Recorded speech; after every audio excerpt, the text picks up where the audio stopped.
수도권의 사회적 거리 두기가 연장됐습니다. 5인 이상 사적 모임 금지 조치도 유지되는데요. 단 직계가족과 상견례, 만 6세 이하 영유아를 동반하는 경우에는 최대 8인까지 허용됩니다. 최근 고용 악화와 일자리 변화 등으로 프리랜서가 늘고 있는 추세인데요. 경기도가 전국 최초로 프리랜서 실태 조사에 나섰습니다. 조사를 통해 나타난 문제점은 플랫폼을 구축해 지원할 방침입니다. 경기 북부경찰이 LH 직원을 비롯한 공직자 부동산 투기 의혹을 수사하는 전담팀 인력을 기존보다 3배 늘렸습니다. 수사팀은 공직자가 대규모 개발 지역에서 부동산 투기를 했는지 여부를 수사할 계획입니다. 포천시가 이번 경기도 공공기관 유치에 사활을 걸고 있습니다. 포천시는 이번 기관 유치를 위해 어떻게 준비하고 있는지 들어보겠습니다.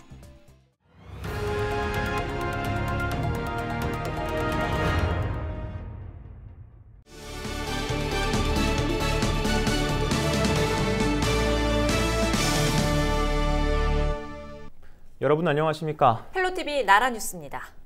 수도권의 사회적 거리 두기가 연장됐습니다. 5인 이상 사적 모임 금지 조치도 유지되는데요. 단 직계가족과 상견례, 만 6세 미만 영유아를 동반한 경우에는 최대 8명까지 모일 수 있습니다. 이재필 기자가 수도권 사회적 거리 두기 내용을 정리해드립니다. 정부가 현행 사회적 거리 두기를 연장하기로 결정했습니다. 현재 수도권 지역에서는 사회적 거리 두기 2단계가 적용 중입니다. 중앙재난안전대책본부는 12일 브리핑을 통해 수도권에서는 매일 약 300명의 확진자가 발생하고 있어 위험성이 높은 상황이라고 이유를 설명했습니다. 이에 따라 음식점과 카페 등 다중이용시설은 기존처럼 오후 10시까지 영업할 수 있습니다. 5인 이상 사적 모임 금지 조치도 유지됩니다. 단 직계가족과 상견례, 만 6세 이하 영유아를 동반한 경우에는 최대 8인까지 모임을 허용합니다. 영유아는 만 6세 미만의 취약전 아동을 의미하고 보호자의 상시 보호가 필요한 점을 고려하였습니다. 다만 예가 적용되는 경우에도 너무 많은 인원이 모여 감염 위험이 커질 수 있으므로 최대 8인까지만 모임이 가능합니다. 정부는 방역도 강화합니다. 특히 최근 집단 감염이 발생하고 있는 수도권의 목욕장업에 대해 관리를 강화하기로 했습니다. 오후 10시까지 운영 시간을 제한하고 탈의실 락커 띄우기 등 강화된 방역 수칙이 적용됩니다. 대신 그동안 금지했던 찜질 시설의 운영을 허용하기로 했습니다. 목욕장을 운영하시는 사업주분들과 이용객들께서는 코로나19 예방을 위해 강화된 방역 수칙을 숙지하시고 반드시 준수해 주시기 바랍니다. 이번 사회적 거리 두기는 오는 15일부터 28일까지 2주간 적용됩니다. 헬로티비 뉴스 이재필입니다. 최근 고용 악화와 일자리 변화 등으로 프리랜서가 늘고 있는 추세입니다. 하지만 낮은 수익과 불안정한 고용 형태는 해결해야 할 숙제인데요. 경기도가 전국 최초로 프리랜서 실태 조사에 나섰습니다. 조사를 통해 나타난 문제점은 플랫폼을 구축해 지원할 방침입니다. 김호 기자입니다. 경기도 내 특수 형태 근로 종사자를 포함한 프리랜서는 42만 1천여 명. 방송과 음악 등 고숙련 프리랜서로 범위를 좁히면 14만 5천 명이 활동하는 것으로 추정되고 있습니다. 프리랜서의 가장 큰 취약점은 낮은 연봉의 불안정한 고용 형태. 경기도가 도내 프리랜서 소득을 조사한 결과 40.7%가 2천만 원 미만이었습니다. 2천만 원에서 3천만 원 미만은 22.2%, 3천만 원에서 5천만 원 미만은 19.9%로 조사됐습니다. 5천만 원 이상은 11.2%에 그쳐 평균 연봉은 2,810만 원으로 나타났습니다. 통계에서 볼 수 있듯이 프리랜서 활동 시 가장 큰 애로사항은 79.5%가 소득의 불안정을 꼽았습니다. 또 불만족의 이유로는 보수 또는 소득 수준이 기대했던 것에 미치지 못하고 보수의 책정 기준이 투명하지 못하거나 일방적이라는 점, 또 직업 안정성이 떨어진다는 점을 꼽았습니다. 직종별로는 교육과 연구, 법률 서비스가 31%로 가장 많았고 IT와 의료 보건이 각각 12.4%로 뒤를 이었습니다. 음악과 연극 게임이 10.3%, 방송과 광고가 4.1%로 나타났습니다. 교육과 법률 서비스 업종은 전국 평균과 비슷했지만 나머지 업종은 전국 대비 상대적으로 높게 나타났습니다. 불안정한 고용 형태 때문에 부당 행위를 경험한 사례도 87.4%로 매우 높게 나타났습니다. 부당 행위 대응 방법으로는 개인적으로 처리한 사례가 53.9%로 가장 높게 나왔으며 참고 견딘다는 무대응이 43.4%로 대부분 주위의 도움 없이 대응하고 있는 것으로 조사됐습니다. 단체나 공공기관 도움을 요청한 사례는 20%가 안 됐습니다. 이 같은 부당행위에 대해 경기도에 바라는 지원 방안으로는 고충 상담이 80%로 가장 높았고 가이드라인 개발이 76.9%, 협동조합 활성화 지원이 73.5%, 교육과 심리적 지원 69.9%, 보험이나 예치금 제도 도입이 68.5%로 나타났습니다. 경기도는 이번 조사를 통해 드러난 문제점을 분석해 종합적인 지원 정책을 마련할 예정입니다. 무엇보다 프리랜서들이 사회 안전망 안으로 들어올 수 있도록 경기도형 프리랜서 플랫폼을 구축해 체계적인 지원에 나설 방침입니다. 세무, 노무, 특허 등 각종 행정 처리의 어려움 해소와 또 교육 훈련 기회, 각종 정보 등의 제공을 통하여 프리랜서의 역량을 제고하고 실태조사를 통해서 나타난 불공정 피해 상담, 법률 상담, 계약서 자문 등 부당행위에 대한 상담 시스템을 구축하고 또 신뢰할 수 있는 일감 수조 채널을 제공하도록 하겠습니다. 이번 조사는 지난해 5월부터 11월까지 7개월간 도내 프리랜서 14만 5천 명을 대상으로 1차 설문조사와 2차 심층 인터뷰를 통해 진행됐습니다. 헬로티비 뉴스 김호입니다.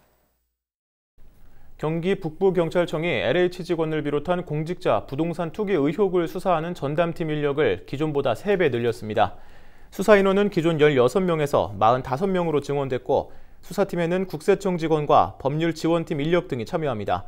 수사팀은 공무원이나 공공기관 임직원 등이 고양 창릉지구, 남양주 왕숙지구 등 3기 신도시를 비롯해 대규모 개발 지역에서 부동산 투기를 했는지 여부를 수사할 계획입니다. 특히 지자체나 공공기관 주도의 개발 사업지에서 부정한 방법으로 농지를 취득하거나 불법으로 토지 형질을 변경하는 사례 등도 살펴볼 계획입니다. 이재명 경기도지사가 공식화한 경기도 산하 7개 공공기관 이전 계획에 대해 포천시는 유치를 위해 전력을 다하겠다는 입장을 내놓은 바 있는데요. 어떤 계획 세우고 있는지 들어보겠습니다. 임종훈 포천시의회 의원과 연결돼 있습니다. 의원님 나와 계시죠? 안녕하세요. 포천시의회 임종훈 운영위원장입니다. 네, 반갑습니다. 이번에 이전이 결정된 공공기관 총 7개입니다. 이 가운데 포천시가 특별히 염두에 둔 공공기관도 있을 것 같은데 어떤가요? 먼저 경기도지사님께서 지난 2월 17일 발표한 경기도 산하 7개 공공기관의 경기 북동부 지역 이전 계획 결정에 대하여 포천시는 15만 포천 시민과 함께 적극 환영한다는 말씀을 드립니다. 포천시의회는 시청과 함께 전략적 분석을 통해 각 기관의 특성과 유치 가능성, 장단점 등을 공유하고 있으며 대상 기관을 확정하기보다는 다소 유동적으로 여지를 두고 타시군 상황까지 감안하면서 최대한 세심하게 공모에 임할 계획입니다. 네, 이 경기 북동부 17개 시군의 치열한 경쟁이 예상이 되는데요. 왜 포천시여야 하느냐, 이 질문에 대한 명확한 답을 준비하는 것이 가장 우선일 듯합니다. 어떻습니까? 아까 말씀드린 바와 같이 포천시가 각 이전 대상 기관의 장단점을 대략적으로는 분석한 바 있는데요. 그에 따르면 포천시는 우선 주거용지, 산업용지 등 개발 가용지가 많고 향후 지하철 7호선 연장과 역세권 개발 등 각종 개발 계획이 추진 중에 있습니다. 또한 경기 북부 지역에서는 제조업체가 가장 많이 유치하고 있고 섬유, 가구 산업이 특화되어 있습니다. 특히 포천시는 경기도 예산을 지원받아 포천 비즈니스 센터 건립을 계획하고 있어 이와 연계하여 시너지 효과 창출이 가능합니다. 그 밖에 관내 대학과 산업부지 부지 등 입지 역량이 확보되어 있고 접경 지역의 중심 권역이 위치하여 경기 북부의 균형 발전을 위한 거점 역할을 하기에 충분할 것으로 생각됩니다. 네, 여러 지자체에서 이 TF를 구성하는 등의 유치를 위한 노력을 하고 있는데 포천시 역시 다각도를 노력하고 있죠. 향후에 어떤 부분이 수반돼야 한다고 보시는지도 궁금하거든요.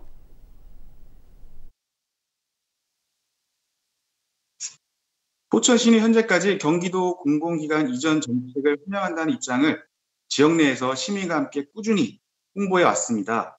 그리고 이전 대상 기관의 정보 수집을 통해 현재 전문 컨설팅 기관을 섭외하여 타당성 검증과 연구 용역을 준비하고 있습니다.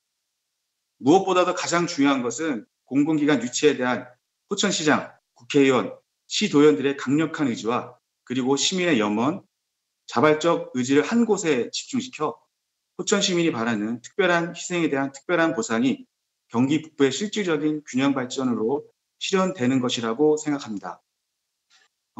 덧붙여서 말씀드리면 경기 북부의 발전 효과는 경기 북부에 그치지 않을 것입니다. 단언컨대 경기도의 균형 발전은 경기 북부의 발전만이 아닌 대한민국의 성장과 발전을 이끌 것입니다. 우리 포천 시민의 열망이 이전으로 실현될 수 있도록 적극 노력하겠습니다. 네, 좋은 결과가 있도록 앞으로 더 애써주시길 바라겠습니다. 오늘 말씀 감사합니다. 네, 감사합니다. 임종훈 포천시의회 의원과 이야기 나눠봤습니다.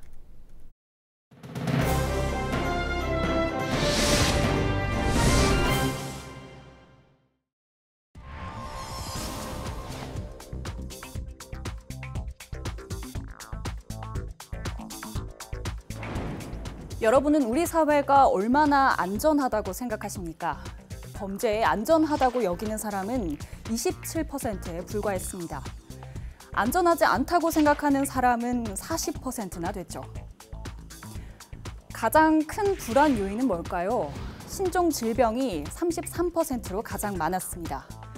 그 다음은 먹고 사는 문제인 경제적 위험, 이어서 범죄, 국가 안보 순으로 나타났습니다.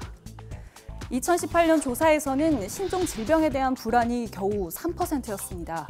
그런데 지난해에는 10배 넘게 커졌습니다. 전 세계를 강타한 코로나19의 영향이겠죠. 모이지 못하니까 그게 제일 무서운 거죠. 그 불안하고 애들이 못 나가게 하니까 못 나가고 그냥 집에만 갇혀 있는 거지. 정확하게 100% 안전하다는 게 아직 없으니까. 그 효과가 나타나서 확 줄어들지 않는 이상은 계속 그런 마스크를 쓰고 다녀야 한다는 그런 게 있죠. 이 때문이지 다른 분야의 불안감은 상대적으로 낮아졌습니다. 범죄와 국가 안보에 대한 불안감은 각각 7%포인트 떨어졌습니다. 교착 상태에 빠진 남북 관계에도 국가 안보에 대한 생각은 안전하다는 응답이 불안하다는 대답보다 배 가까이 많았습니다. 하지만 치안과 관련해 3명 중 1명은 밤에 혼자 걸을 때 불안하다고 느낀다고 답했습니다. 2년 전보다 크게 나아지지 않은 겁니다. 특히 여성은 절반이 불안감을 호소했습니다. 밤에 가로등 없는 데는 캄캄한 데는 무서워요. 누가 틱 튀어나오면 아무 생각 없이 사람이 지나가잖아요. 그런 사람도 어쩔 때는 무서울 때가 있다니까. 캄캄할 때. 그래도 우리 사회가 5년 전보다 안전해졌다고 생각하는 사람은 39%로 2년 전보다 11%포인트 늘어났습니다. 또 5년 후에는 더 안전해질 것이라는 사람도 40%에 가까웠죠. 반면 위험해질 거라고 답한 사람도 22%였습니다. 악해지면 악해질 것 같아. 너무나 지능들이 너무 발전? 네, 그렇게 되어 있어서 좀 불안하죠. 코로나의 역설일까요? 국내 한 보안 기업이 고객 데이터를 분석했더니 지난해 침입범죄가 1년 전보다 42% 감소했다고 하고요. 싱가포르에서는 지난해 절도범죄가 33% 줄고 이탈리아에서는 강도 사건이 절반 이상 급감했다는 통계도 있습니다. 이른바 집콕이 늘어났기 때문 아닐까 싶은데요. 빨라진 백신 접종 속도만큼 바이러스에 대한 불안은 사라지고 이참에 범죄율은 계속 낮춰갔으면 좋겠네요. 헬로티비 브리핑이었습니다. 최근 LH 직원들의 부동산 투기 의혹과 관련해 경기도가 공무원 불법 투기 적발을 위해 공익 제보를 접수합니다. 이에 따라 경기도의 공직자 부동산 투기 관련 사실을 알고 있는 경우 경기도 공익제보 핫라인을 통해 신고할 수 있습니다. 신고자는 공익신고자 보호법에 따라 비밀이 유지되며 신고로 인한 불이익이 발생할 경우 각종 보호 조치가 이루어집니다. 지역 중심 채널 헬로티비 뉴스. 당신의 이야기가 뉴스가 됩니다.